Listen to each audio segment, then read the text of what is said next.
sort of explain sort of where your head is at with your situation and kind of how you plan to proceed from here? Yeah, just to like the fans, man. It's like just appreciate the support and love, and you know, what I mean, it's just definitely a difficult time, but for me, it's just trusting, people that you've known over a decade, and when I got traded here, my whole thing was I wanted to retire a Sixer. You know what I mean? Like I wanted to be here and retire a Sixer, and the front office didn't have that in their future plans. You know what I mean? So like it's literally out of my control. It's something that I didn't want to happen in the system being in this position. But I got to make a decision for my family. I understand this is a business. You know what I mean? So it's just as simple as that. You know what I mean? I come here today and work my butt off and do the things necessary as a professional as I would do and as I've been doing for 15 years. James, with that being said, do you still see yourself? Do you still want to get traded this season? Yeah, you gotta talk to the front office about that. But I just been here, working my butt off, and I love the game of basketball. So I'm just in the gym and putting the work in. That's all I can control. Is it difficult to be with your teammates, or can you just play the basketball when you're here and let the other stuff? Control what you can control. You know what I mean? Like I've been in this league so long and I've seen so many different things to where like I'm here putting work in. And that's all I can do. Like I work my butt off. You can say whatever you want to say about me, but you don't get, this far in this league without putting work in. And, that's what I lean my hat on. So when things fail or things don't go how you feel they should go, or you just continue to work. And that's it.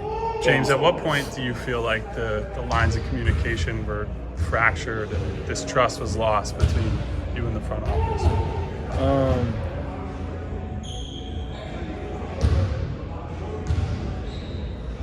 It was just this me and front office has had a very, very good relationship.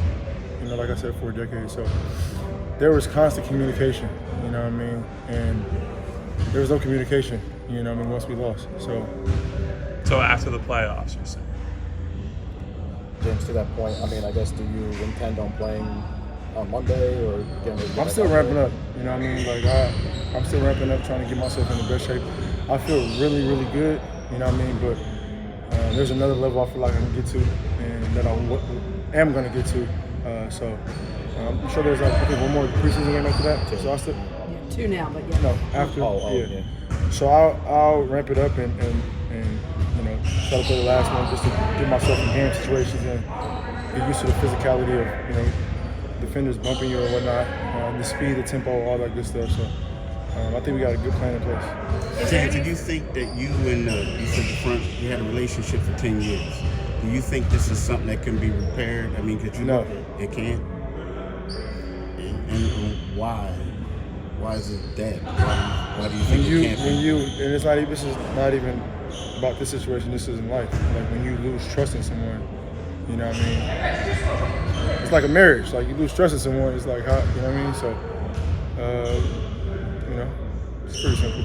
James, forget what you want, which is move on from here at this point. Is your play going to determine how and who gets involved? What do you mean?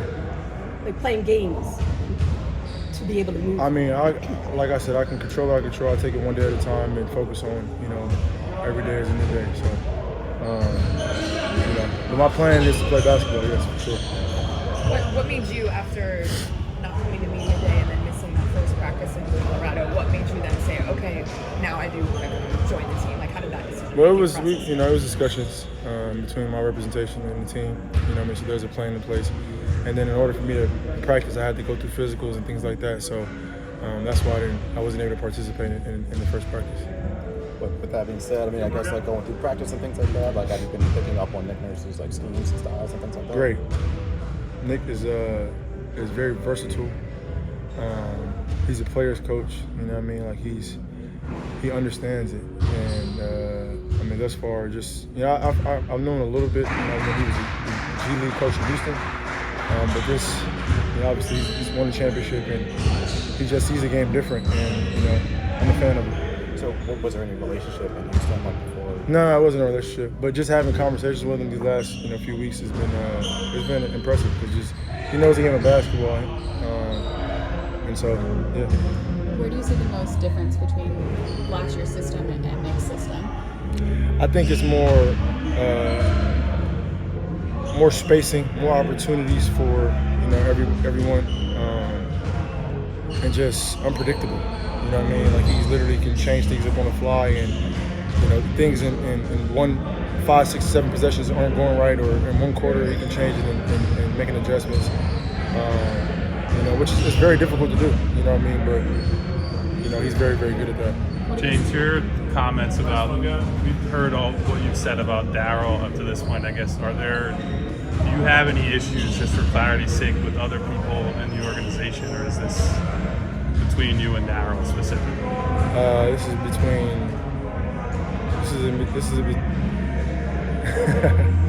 no. Thanks.